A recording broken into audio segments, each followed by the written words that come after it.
talk. You are now listening to The Box Out with Kahlil Thomas and Jason Kahlil on the One Podcast Network. Let's get it.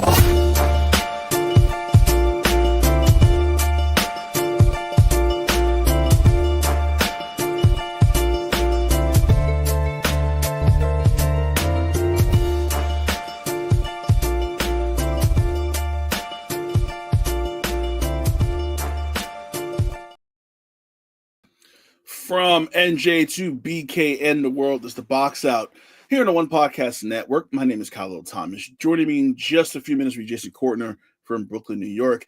Ladies and gentlemen, let the madness begin. Got the bracket right here. 2025 NCAA Division I Men's Basketball Championships. Brackets revealed about 90 minutes ago. Very weird still to kind of see the bracket reveal show without Greg Gumbel, who passed away in December. I think he was out last year as well. Weird not to see him reveal the brackets because so I was in my teens, maybe early 20s. He's been synonymous with Sunday evening bracket reveal. Greg Gumbel, Clark Kellogg. They added Seth Davis and stuff like that, but it was always kind of Greg Gumbel was that constant for the reveal. So still kind of weird not seeing him on there.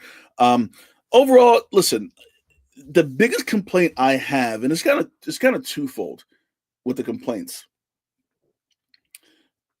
One, how did North Carolina get in? Based on the fact that they have one quad one win. So I want to look at the good and why I think North Carolina was picked to put in the tournament. They won 8 of the last 10 games, which is big.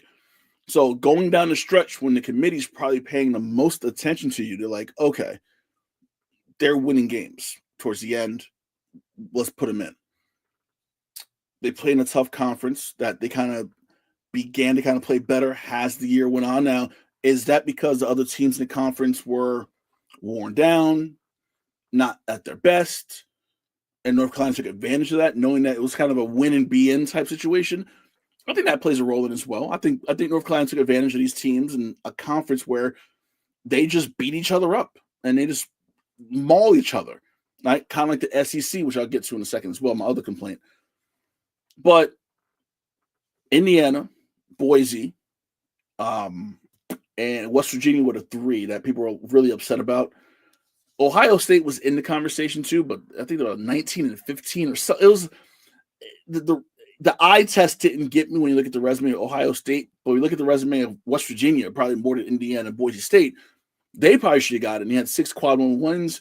They got to the championship game of their conference of the Mountain West. North Carolina did not. Wins matter. I think that's what the committee's told us for years, right? Just win. And win the games that matter. Not just win against Elon or win against the Citadel. Win some games. Indiana won some games in a really, really tough Big Ten.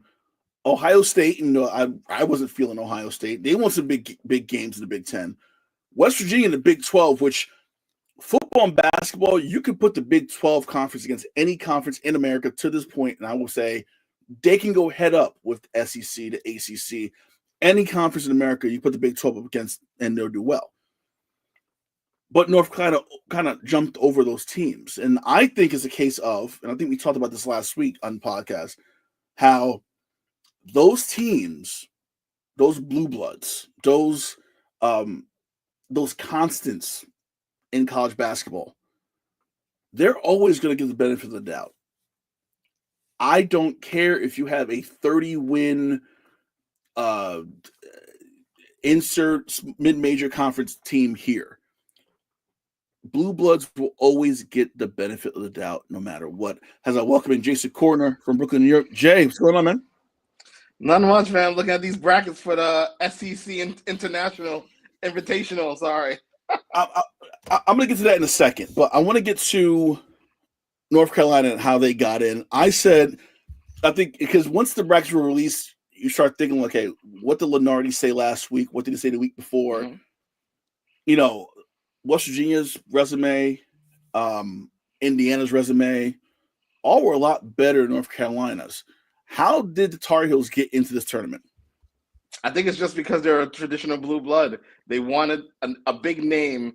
If you look at the last 4 games, I'm talking about who's going to the tournament. You got the Texas. You got who else? I think is Xavier one. I believe so. Yeah. Then you got North Carolina. So I think they wanted those ratings. That's the only reason I could see North Carolina getting in, because I thought out of all the teams that didn't get in, Indiana had the best resume, but it went for naught. And I believe North Carolina didn't win against a top team outside of their conference. So how did they get in? Yeah, it's one of those things where, and I said before, if you're a blue blood team, you're going to always get the benefit of the doubt, no matter what. Yep. North Carolina, and I think them winning 8 of their last 10 going into the tournament and kind of playing well when the committee started probably really paying attention to what they were doing, right, I think definitely played a role in them getting in. But do they deserve to get in? Hell no. I know we're going to go through the bracket in a second. I don't have them. Now, whether they get through the first 4 and get to the actual tournament, that's beside the point. I don't have them advancing because you watch them play and there's nothing there. Like, I don't see a team that looks good. And I feel like it's a matter of a lot of those teams they play in conference. The ACC conference this year was very competitive. You had teams like Stanford and Cal who just got in, SMU, Clemson, obviously Duke. Wake Forest has some runs. Georgia Tech with Dave Stoudemire's coach was kind of winning some big games. They were beating each other up, and North Carolina was kind of picking the bones at the end of the season. Yeah, so I thought they needed to win the tournament to get in, this is what just makes it all more shocking. Yeah, and they didn't get to the championship game. Boise State did. West Virginia got deep. Indiana, who was left for dead, and Woodson pretty much said, "I'm not coming back." They fired me. They made a run at the end. And I think their run was more impressive than North Carolina's run. So it's just a matter of a blue blood team in college sports getting that extra push. I don't care what anyone says. That's what it is. Yep. The other complaint is, you said the SEC. SEC got, was it 13 or 14 teams in? 14 in. A new record. So 14 teams, I think it's an 18-team conference. So sorry, Vanderbilt. Who's left? I get why the SEC expanded, and this is why. For college basketball and for college football. Football, they want, of the 12-team playoff, they want 8 SEC teams. In a 68-team field, they want 13 tournament teams in there. Is this a matter of flood the zone, and they got to get a lot of us in because we're all playing each other, so our strength of schedule is high, our opponent's strength of schedule is going to be high, and they can't deny us if we just beat the hell out of each other the whole year because we're all playing each other and our strength of schedule is going to go up. Yeah, I mean, I'm not even too upset about it this time around because I do think Florida's a legit contender. I think Auburn, they had their number one team all season. They're legit contenders. Tennessee, their SEC is loaded. Alabama, Texas A&M came out of nowhere. I mean, they're really loaded. Arkansas can make a little noise, but I know you're not looking forward to that matchup in the second round with St. John's. Whew, that could be an interesting old heads right there. Renewing old acquaintances. But the SEC is loaded. I'm not mad about it. I think they're going to beat up each other in the tournament. I want to say a lot of the matchups could happen as early as a Sweet 16 or maybe a little before that. But I think they had the right to. They deserved it this year because the top 4 are so dominant. So I will say, I have Arkansas and St. John's advancing, which is funny. The 2 teams with reality shows on Vice, they're going to be facing each other, which I was watching. I've been watching both those shows. I can't. I'm not going to lie. Obviously, St. John's show is a lot more interesting than Arkansas show, regardless. I get it. Yeah, they have a lot of teams in, and do they deserve it? Probably, but there's something wrong with the fact that we're still talking about to this day for years and years and years how mid-major conferences are never going to get that extra bid that they should get. Mm. And now we're dealing with a conference in the SEC that is just taking bids. The big ACC taking bids. All right, the Big 12, they've exploded. They're doing what the SEC is doing, saying, "Hey, Yep. BYU is going to play Houston. Houston's going to play. I'm going through because it's changed. Colorado. Colorado's going to play here. So they're flooding the zone and hoping that as many teams that can get in, they're like, oh, they're playing each other. And yeah, they have a 7-9 record in conference, but the conference is really strong. We can still get them in anyway. It's bullshit to me. Well, on the flip side, hey, the Big East went from 3 to 5 this year. So I guess there's a little bit of parity amongst the other conferences where we're going to get a little bit more than what we normally had. So, all right, let's get to it. First round. Okay. Do you have any upsets early? No, I'm going all chalk. I'm going all chalk. No, actually, no, you know what? Come on. You know what? I don't even know if it's an upset because Arkansas is I think that's not an upset. No, they're like no, because Kansas is not good this year at all. Exactly. So that would have been really that would have been my only one right there. But I'm like, no, that's not really an upset. But I don't think any of the top. I don't think any of the 1s, 2s, or 3s are going to get upset. So I have a lot of them. A lot? What you mean? I have a few. Okay. So I mean, Creighton Louisville's an 8-9 matchup. That's not really upset. Creighton taking out Louisville. I have Yale beating Texas A&M. You got the first SEC team going down. Interesting. I do. I think Yale. They advanced last year. Upset. Who they was it Auburn? I think last year. They look good this year. Yes, Auburn didn't look bad the last 3 tournaments. Yeah. Mm-hmm. A lot of the guys came back this year. James Jones is underrated. Second most wins in Ivy League play besides Pete Carroll, who coached Princeton for like 100 years. James Jones is a good coach. I think Yale's going to take out Texas A&M. I think I'm trying to go fast. I think UConn gets knocked out. Not really upset, but I think UConn's out first round. I have Grand Canyon. Beating Maryland. UConn winning. Wait, you got Grand Canyon beating Maryland? I have Grand Canyon beating Maryland in a 4-13 matchup. I have Drake beating Missouri in a 6-11. Yeah, I did this bracket. I have Akron in 4-13 beating Arizona. I have VCU in a 6-11 beating BYU. I don't think it's really upset. I have St. Mary's advancing to Sweet 16, beating Alabama in the next round of 32. Kentucky advances. I have Utah State beating UCLA. You got some really good upsets there. The Maryland I got going to the Sweet 16, so that's a shocking one you had there. You know, this with Maryland, and I think this goes back to me covering Seton Hall for years and seeing Kevin Willard motion offense for 3 years. They kind of like St. John's, but a little worse. They can have moments where they can't make a shot because their guys don't move well. If you guard a Kevin Willard motion offense really, really tightly, they can't get shots off. They turn a ball over. They shoot up bad shots. And I think, is it players? Is it him? I don't know. But I don't trust Maryland. I think Maryland was a product of having a really lackluster schedule this year. Okay. So I think that's why they can get 23-24 wins. But I really do see them coming out. I have Grand Canyon going to the Sweet 16. Woo. That. I mean, hey, listen, there's an NC State every year, so you never know. Something.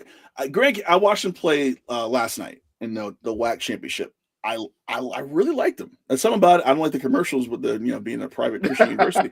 But besides the point, I really like how they play, and I think that they play fast. And I think in a tournament, if you can play fast, and I didn't pick BYU or VCU because BYU plays fast, but they depend on the 3 so much. Right. Grand Canyon plays fast, but they're proficient, and they look for a shot close to the basket. They're not dependent on that 3 like a BYU would. That's why I think VCU beats BYU because VCU's going to shut them down. I said it the other day. I said it on Twitter, X, whatever, Blue Sky. Mm-hmm. I did all. I said if St. John's gets a 2, that puts them in a good spot. They got the 2 in the West region, which kind of sucks. Yep. The matchup that scares me the most for them would be in the Elite 8 against Florida. I don't think Arkansas gives them any work. Yeah. I don't think Texas Tech gives them work. I think they kind of got it together in the Big East tournament. I think they kind of figured it out. I think they were still trying to feel themselves out, but I think in the conference tournament, I think St. John's really kind of showed out and really figured out how to play, and they're playing the best basketball right now. No, they are, but to me, their lack of a consistent shot opportunity is what's going to do them in against Florida. I got Florida as one of my Final Four teams, and I think you're right. I think their ceiling is probably the Elite 8. We'll see what happens. I'm going to look forward to the spanking they give Arkansas in the second round. Definitely looking forward to that. But you're right. I think they definitely found that they're definitely hitting their stride after the tournament, especially the way they really came back against Creighton and just dominated the second half.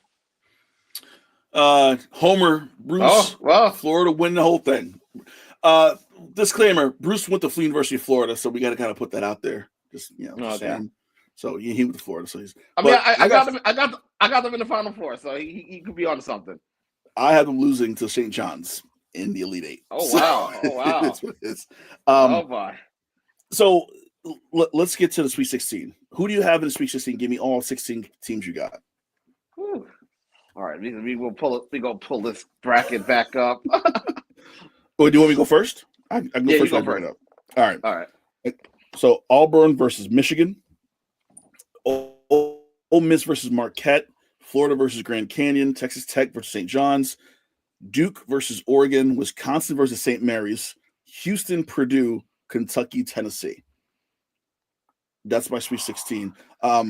St. Mary's. I have a soft spot for St. Mary's. I don't know why. It's a thing for years and years and years. I love St. Mary's, even though they lose to Gonzaga every single year in the conference tournament. I think St. Mary's will beat Vanderbilt, and I think they'll take down Alabama once again, showing how the SEC is not that good. You really think the SEC is not going to have a good showing this tournament? I don't think so. No, I think I don't. Minus, it's too many teams. Each other, but minus too many teams. I think they're going to die. I think we're definitely in 2 SEC teams in the Final Four. I have one in the Final Four. Is that Auburn? Yeah, it is.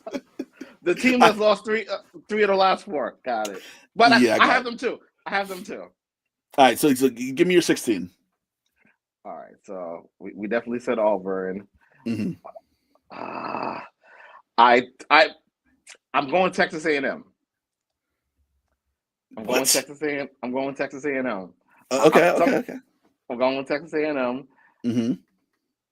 Continuing with my SEC run, I'm going with Eli's old school, Ole Miss. Okay. Right. I got them going. Michigan State. That's the sleeper. That's who I got going to the Elite 8. I think they're hitting their stride at the right time. So they're going to be a little dangerous. Florida, of course. I'm Colorado State. Okay. I like that because I don't see Memphis is limping in. So that's why I didn't say it's an upset, because if Memphis is limping in, you got to go with the Colorado State. Okay. Colorado State, they won. I think did they win the Mountain West? Or I know they got to the championship of Mountain West. I think they did. I can't remember. I think they did. Okay. Win. All right. All Continue. Right. Got Maryland. I got Texas Tech. Mm-hmm. I got St. John's. So there you go. So that's on that side. Tennessee a sleeper for me. I think Tennessee can make a good run. That's what I'm saying. I think the SEC is really loaded. I got Kentucky. I know how much you like that program. Yeah. Well, I don't have a problem now. I don't issue with them now. I got no qualms with them right now. Clemson's the best number 5 team. No offense to Michigan, but I think Clemson is definitely going to make a little run here. Houston, of course. Did I miss anybody? I think that's it. So you you really think the SEC is going to have? I think they're top heavy, and I think the teams that like Texas A&M are a little battle tested because they played each other in the SEC. So now they're gonna play another style of basketball where they might be more like, oh, it's not these guys that be lumping us up with the three. So maybe I think their defense is gonna do well as long as they're not playing fellow SEC teams. So any upsets? I said it earlier. I got Yale. I got Grand Canyon. I got St. Mary's. I got VCU. Yeah, I don't know what I was doing with these brackets. Maybe I was spoken, but I got a lot of upsets here. So we got Sweet 16. Let's get right to it. Final Four. All right. So since I'm pretty sure your Final Four is going to look totally different than mine, I'm riding Duke. I'm riding Florida. Mm-hmm.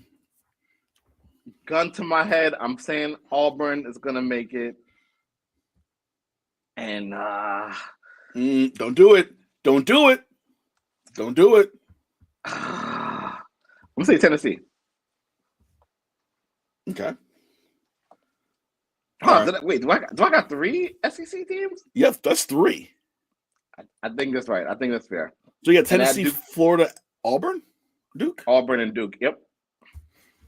Now mine's way different. Okay. Oh, I got to put this up. Jason Vitale with the Duke. Yes, sir.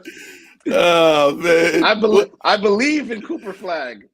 Wait, I love last night when they're like, Dickie V, what you got winning the whole thing? I know people gonna say I'm a Dookie, but I love Duke. I'm like, we know you love Duke. Like, we're not surprised you picked Duke. That's common knowledge that you're gonna pick Duke because you Dick Vitale. My Sweet 16, I have Duke in the Final Four. I have Houston. Okay. I have Houston. I have St. John's, and I have Auburn. Auburn's the shaky one out of all the number ones, and even though they're overall number one, I think they get it together. But they definitely their track record says they choke in big game. But I think that the narrative changed this year. I also feel like their path isn't overly difficult. I think if you look at, I want to go through this road. I think Florida got the hardest. I think the East region, I think, is that region of death because I feel like you have Duke, Mississippi State, Baylor, Oregon, Liberty, who look really good in Conference USA, Arizona, Akron, who apparently was like amazing in the MAC, BYU, VCU, Wisconsin, Montana, St. Mary's, Vanderbilt, Alabama, Robert Morris, who I didn't even know moved to Horizon League. I forgot they left the NEC like years ago. So I learned that over the weekend. I think the East might be that one that pool of death, like you were saying in the World Cup, where you can kind of go in different directions. And Duke, if they get Oregon, if they get a VCU on a good day, they can get knocked out too. So I think the East, Duke has a difficult path. Florida has a difficult path because they have St. John's. Right. I think it's going to come down to Florida, St. John's. I think St. John's could beat Florida because they can slow it down a little bit. I don't think Florida could slow the ball down if they wanted to. I don't think they know how to. I don't think they know how.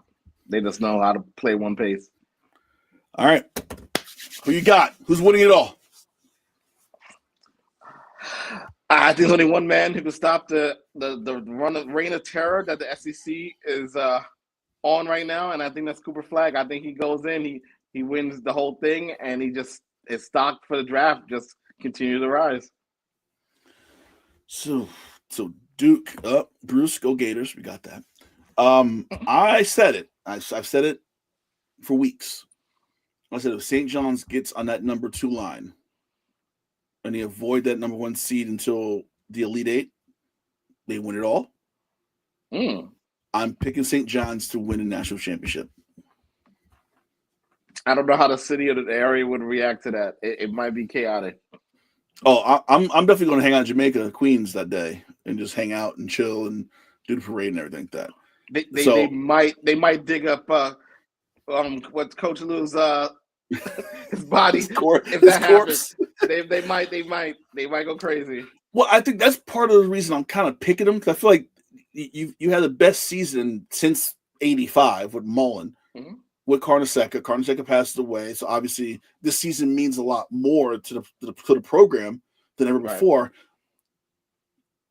in the NCAA tournament, some special shit happens sometimes. And I think kind of confluence of events happen. I think, teams always look for that one kind of unifying event that they can play for. Sometimes there's not enough to just go win the game. They need something to play for and something to win for.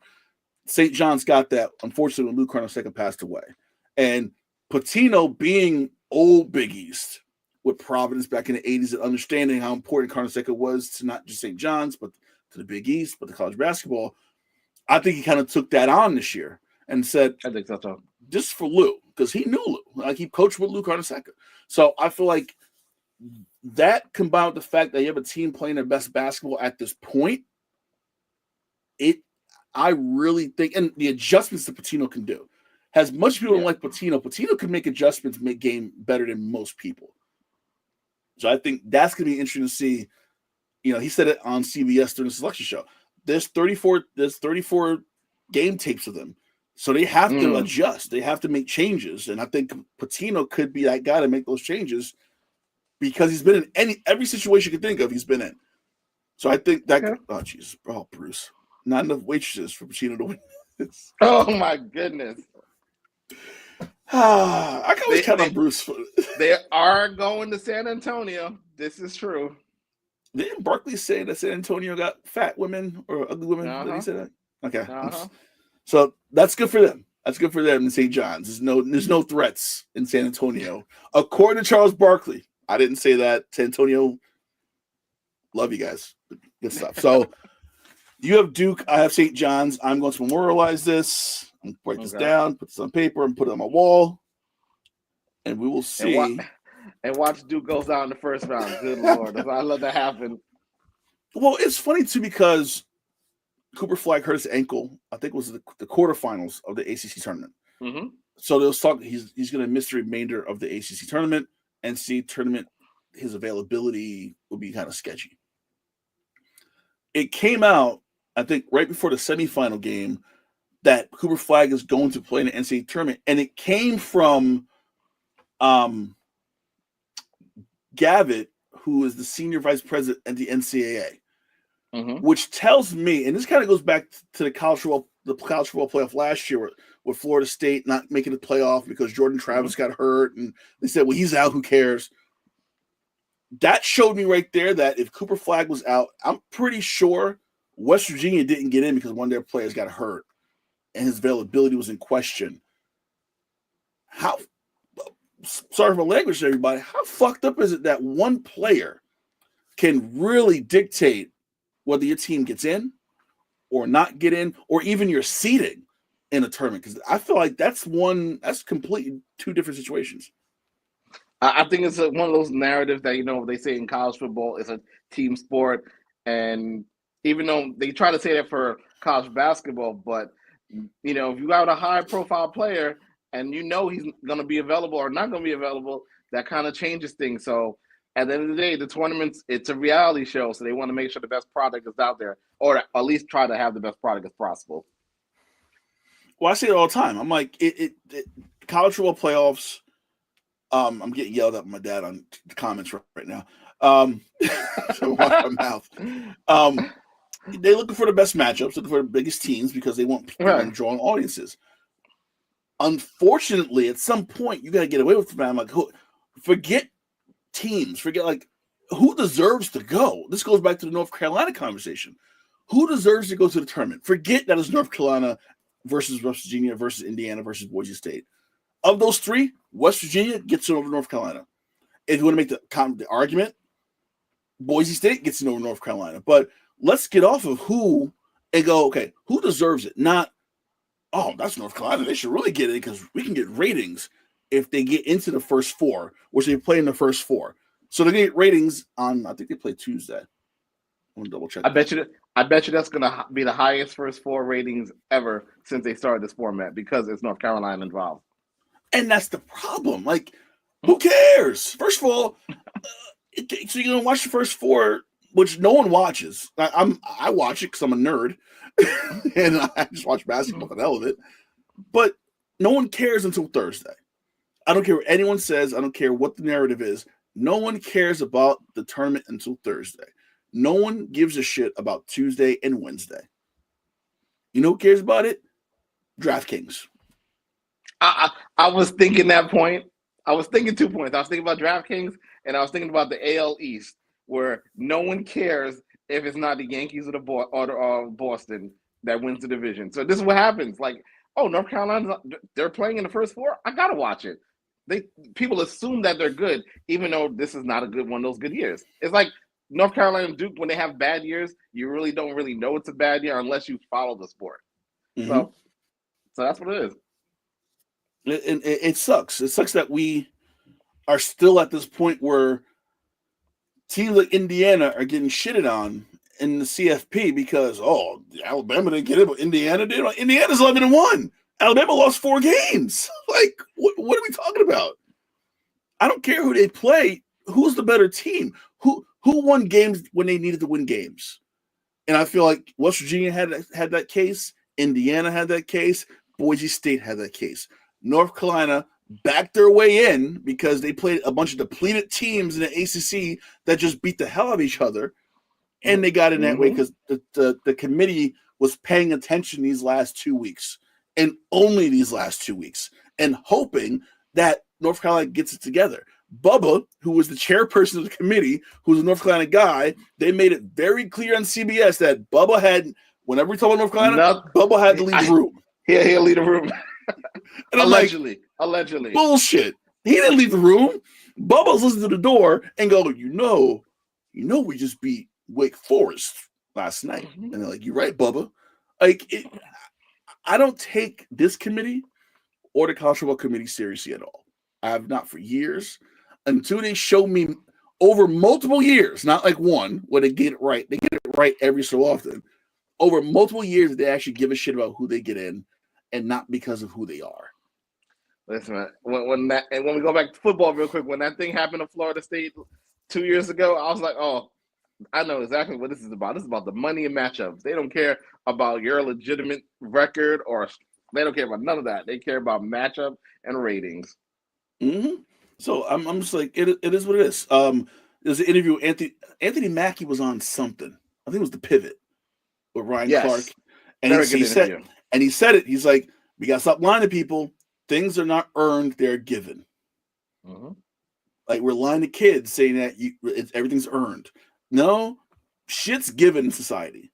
And we're talking in college sports, things are constantly given to the North Carolinas, the Dukes, the Kentuckys. UConn is not an 8 seed. I'm sorry. UConn does not deserve to be an 8 seed in this tournament.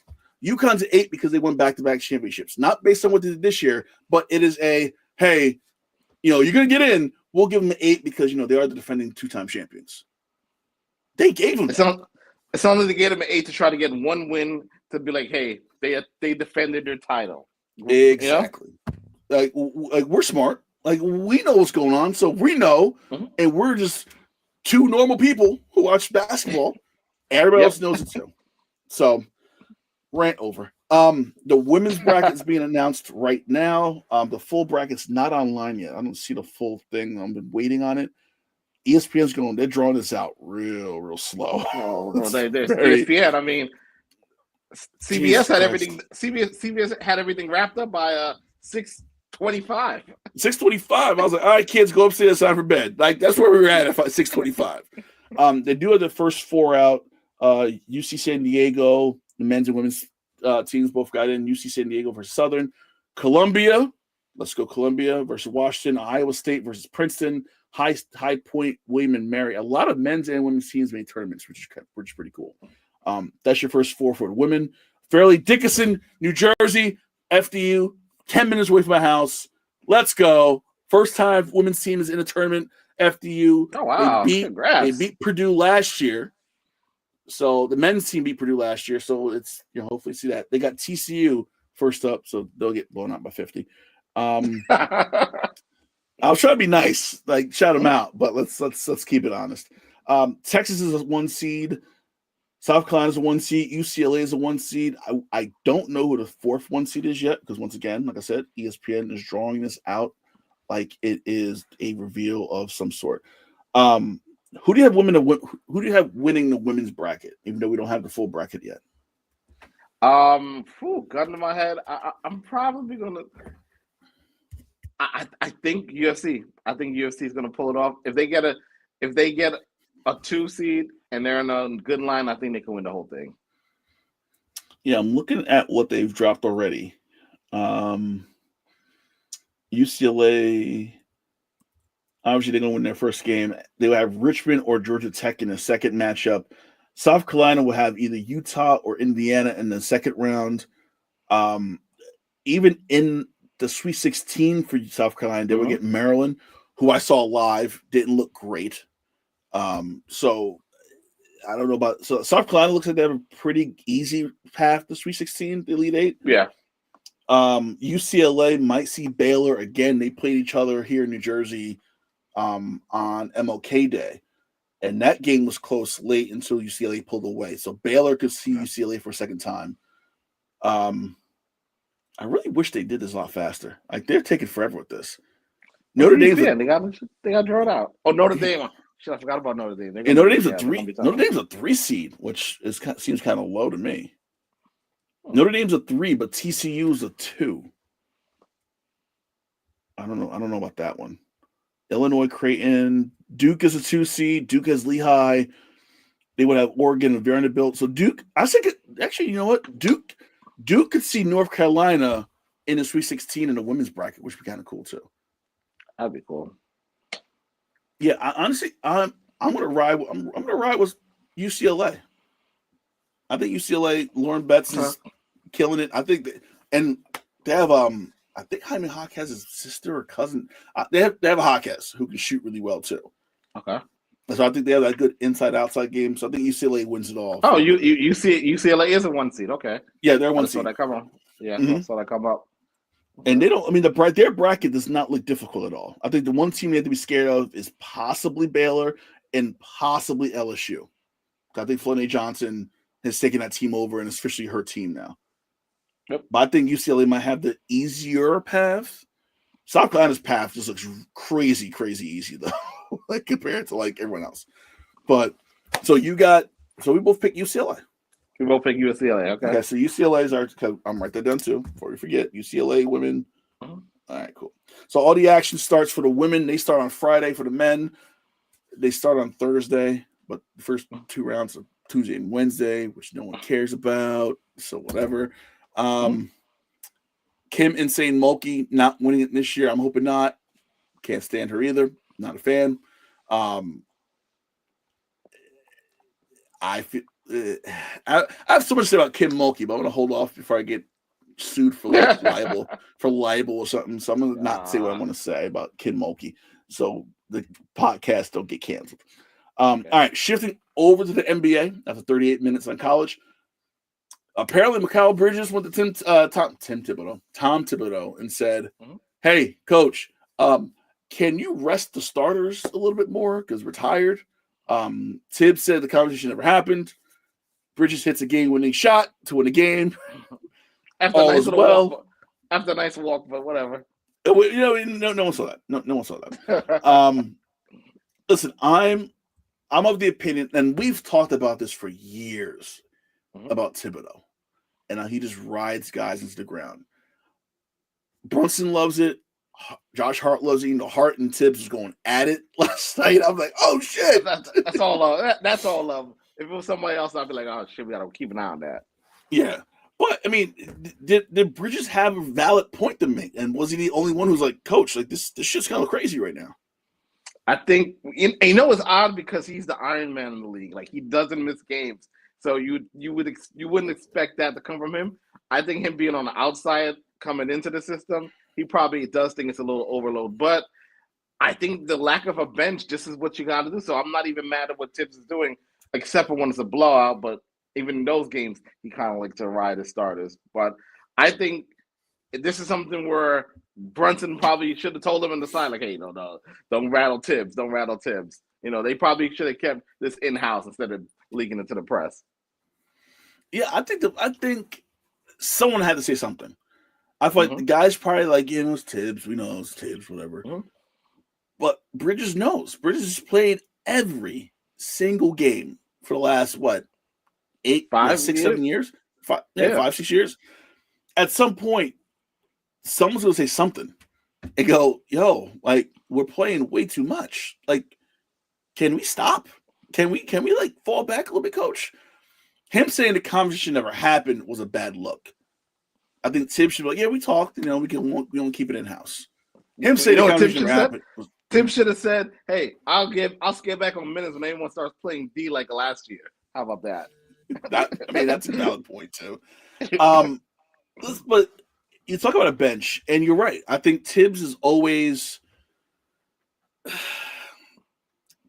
not trusting of his bench and or young players, right? Right. So you have a bench that's kind of like not great to begin with, and then you have guys like Miles McBride who can get a little streaky, and then you got PJ Tucker who's there just to mess with people. Really, that's really it. So he's there just to mess with people.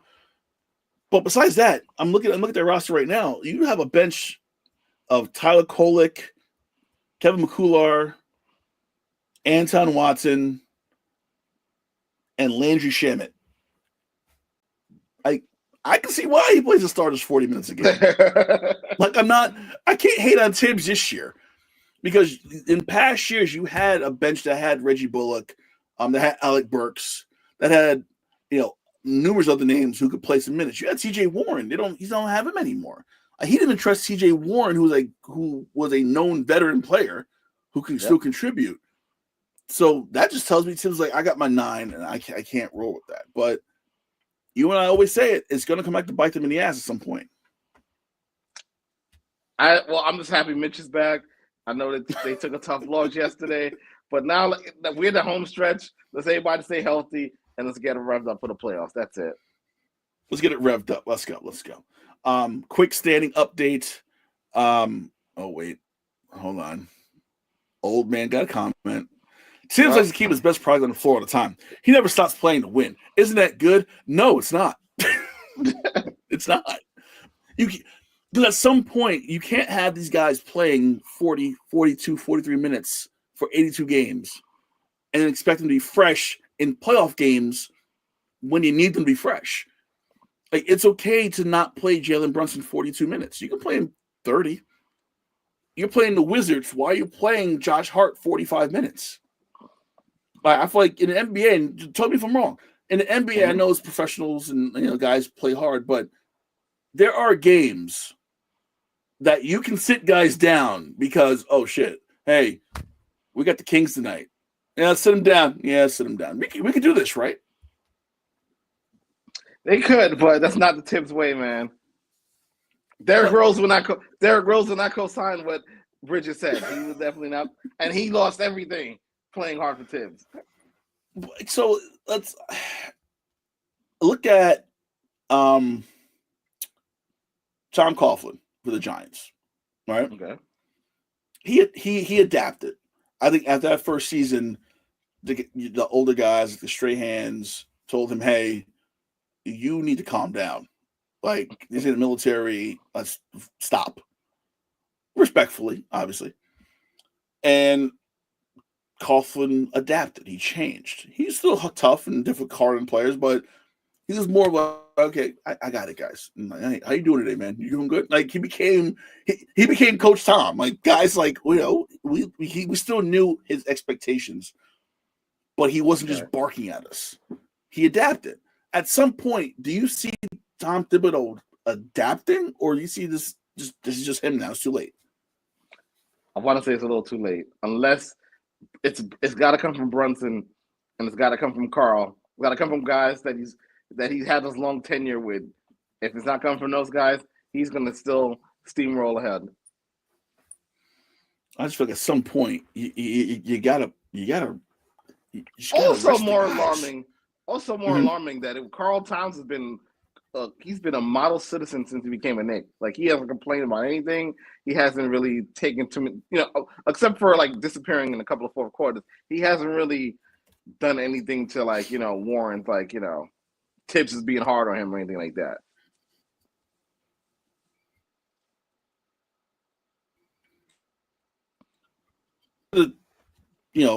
going into the season, we were scared about it because him and Thibodeau had their own issues and had their own problems in Minnesota. And it seemed like Cat, like, hey, this is Tibbs, we got it. So I don't know. I'm hoping that Tibbs gets the message. I'm hoping that Tibbs is like, all right, take a seat. Miles, get in there. Hey, Pacome Didet, the rookie from France, go in and give me 5 minutes. Just go in and don't blow the place up. Just go out. But you know what's crazy? Look how long it took Deuce to crack the rotation. We had to ship everybody out for Deuce to get quality minutes. We have breaking news. I know Bruce just got it. Just said it in the chat. I got a text about it. New York Liberty has agreed to trade with the Connecticut Sun to acquire veteran guard Natasha Cloud in exchange for the number 7 overall pick in this year's draft and New York's future 2026 future first-round pick. So Liberty just got richer. They got a veteran guard to kind of go with Sabrina, to go with Breanna Stewart, to go with Benijah Laney Hamilton. I think she kind of replaces Courtney Vandersloot, who went to Chicago. For sure. So, listen, rich gets richer in WNBA. Still going. I guess the Connecticut Suns are just blowing everything up. Ain't no who's still there? Marina Mabry. Ain't going nowhere. She's stuck there forever. And good for her, because she stinks. I keep checking the bracket at ESPN, and nothing's there. I'm still seeing a ton of empty spots. Oh, there it goes. Okay, got it. All right, so USC, number 1 seed in Spokane. Texas, number 1 seed in Birmingham. Number 1 seed in also Spokane. UCLA, South Carolina is also in Birmingham. USC, number 1 seed. Number 2, UConn. UConn got the 2 seed. Wow, holy shit. Huh. Okay, so UConn gets a 2 seed. Oklahoma 3. Kentucky's a 4. Kansas State's 5. Kentucky got the coach from Virginia Tech, so he moved over and brought one of his best players from Virginia Tech to Kentucky, so they're doing good work down there. Notre Dame's a 3. Ohio State's a 4 in the other region. Tennessee's a 5, which I'm shocked about. Duke is a 2. Oh, they're keeping this. Okay. Maryland's a 4. Alabama's 4. Okay. Listen. I think these brackets are way better set up than the men's brackets. So I feel like there's a lot of matchups you're going to see in the second round. Then you don't have to wait till the Sweet 16 or the Elite 8. You're going to see really good second round matchups in the women. I'm still going with UCLA. Does this change? Did this change you at all with the brackets fully out, or you're sticking with UCLA? I'll still stick with UCLA. Yeah, same. I'm not moving from that. I just plus seeing them live helped. I think seeing a few of these teams live and then watching a lot of these conference tournaments really helped me kind of get a better feel for a lot of these teams. So it definitely helps. Back to the NBA real quick. Quick standings update. Right now, still Knicks 3, Pistons 6. The playoffs ended today. The Heat 9-10 matchup against the Bulls. Your 7-8 matchup will be the Hawks, the Magic. 4-5 Bucks, Pacers. In the West, you got the Lakers have dropped down to 5. They're 2 games in front of Golden State, who's moved to a 6. How dangerous is Golden State right now? Very dangerous. I think Steph, knowing that he has someone else that like a Draymond with a jumper, it's a dangerous thing for the rest of the Western Conference. I think outside of Denver, that top half of the Western Conference is a little trouble. I think same thing for OKC. They're young, but if they get to a buzzsaw battle with like the Warriors or even a healthy Lakers too. Lakers are not full. LeBron's not fooling me. He is in his chamber, rejuvenating, getting ready for the playoff run because he probably thinks this is the best team he has since the bubble. So LeBron ain't fooling me. I think the Lakers and the Warriors are going to be trouble for the top of the West. The race that's intriguing me is the race for 10th in the West between the Mavericks and the Suns. Obviously, Kyrie's out for the season. I think Mavs are going to get it. That's how much faith I have in the Suns. Yeah, Mavs are up a game and a half on Phoenix right now. The Phoenix locker room's still a mess. So there's a story that came out last week how Mark Cuban essentially insinuated that when he sold the majority of the team to the Adelson family, that he thought he would have more power, more more say in what's going on with the team. And someone in Dallas TV said, "You do deals on Shark Tank. You have 8 lawyers probably looking at contracts every single day. You really thought that you sold a majority share of your team to someone else that you would still have a say in what's going on?" Doesn't work like that. Did Mark Cuban really think that he was going to stop Luka Doncic from being traded? Like, that's something you and I would think if we signed contracts. To be fair, unless he knew like the owner were trying something shady, like relocate the team, he might have put that out there to keep. Oh God, Luka. not you two, not you two, not you two. Never know, man. You never know. God, this is. I think Mark would have done everything in his power to stop that from happening. Oh God, you're on the MAGA-ish conspiracy theory about Adelson's trying to move the team from Dallas to Vegas. I mean, hey, listen, we've seen it happen before. Oh, we'll just give that expansion team to Dallas. Let them come back as the Lone Star or something. The Lone Star. It's like the Dallas Lone Star. Yeah. You know what? Because I think Simmons said it. I think I heard it on another podcast, and now you're saying it.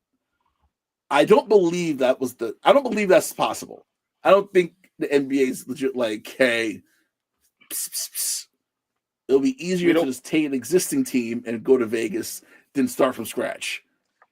We don't want to do a Bruce Bratner talking about, I'm buying this team for one purpose only, and that's to move the Nets to Brooklyn. And as much as Bruce Bratner was hated, he was honest when he brought the team. He's like, "We're not staying in New Jersey." He was honest. he was honest. Because you look at the Sonics, Clay Bennett was not honest the entire time when he brought the Sonics. His whole idea was to move them from Seattle to OKC. That was the plan, and the NBA knew it. David Stern knew it. That was the whole point of him buying that team. So you look at Ratner, as douchey as he was honest. Clay Bennett, big piece of shit, was not honest and just took the team.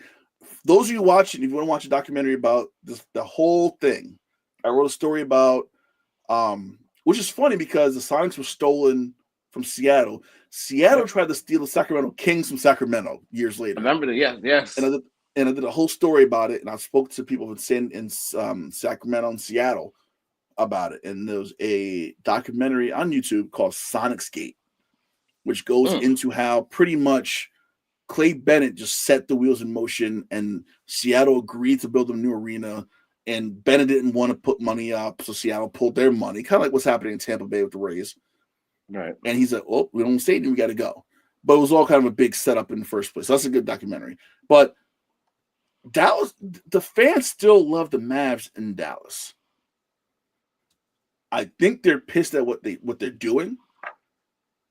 I think could they use this as a rationale to say, well, they don't love us here anymore. We got to take the team out of here. We can't. We're never going to get a fair shake in Dallas from the fans because we traded Luka Doncic. Do you think it's starting to sound like that, but I think the backlash would prevent them from doing that. And I feel like they would I'm not saying it's too soon to force a sell, but I think Dallas is just too large of a community to let that happen. You can't move. I'm sorry. Dallas is a bigger market than Vegas. You can't move a team from a major market to a semi-major top 30-ish market. I don't know exactly what market Vegas is, but they're definitely in that 30 to 40 range, maybe. The Sonics was the outliner of that, and that was just because of just everything. And that Stern had his hand in that involvement as well. It's really weird to me how even the thought of Dallas moving to Vegas has come up. And now me hearing it from you now, I'm like, shit, this might be a thing. It might be. I don't want to think that, but it could be a thing. All right, so we got our brackets done. You got Duke. I got St. John's. We both have UCLA in the women's bracket, so we'll see what happens. Unrivaled. I know Bruce mentioned Chelsea Gray Ball and Unrivaled. Check that out there in the playoffs and Unrivaled. The 3-on-3 women's tournament. I've not gonna lie, I've been really bad keeping up with it, with like conference tournaments and stuff going on, so Yeah. I'll get back into that in the playoffs. Same here. But what I will say is Phoenix is getting that 10 seed. I'm putting that down right now. My money's on Kid galvanizing his troops. Who's left? Who is he galvanizing? But you know what? Whoever he has left has more heart than the entire Suns team. Outside of he has more heart than anybody. Yes.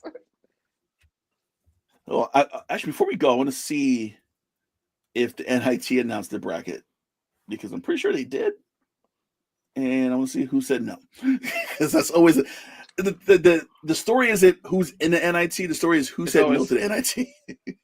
You think Indiana said no? You think Indiana said no?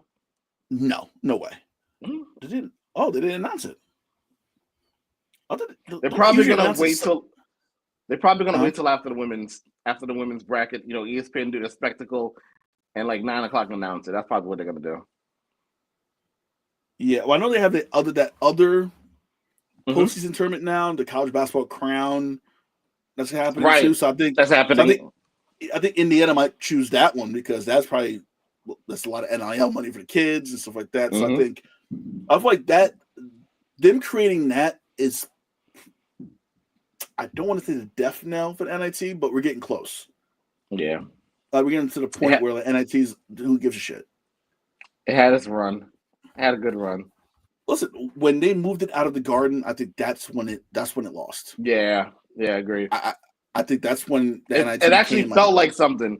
It actually felt like something when the finals at the Garden.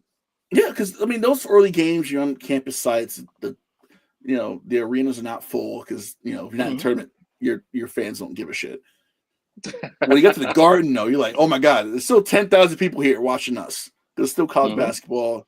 There's still postseason basketball, and it's at the Garden. So I'm like, oh shit. Right now it's like, oh, you're playing at Hinkle Fieldhouse. What?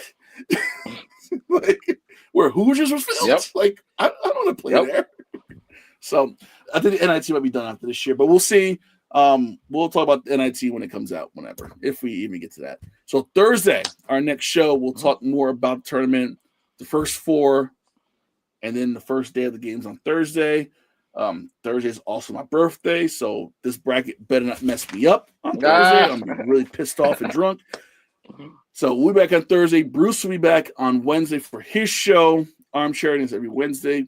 We'll be back on Thursday at our normal time, 8 p.m. Eastern time here on Podcast Network. Jason, great show, bro. Likewise. So for Jason, I'm Kahlil. Thanks so much for watching. See you on Thursday here in the Box Out. Peace. Peace.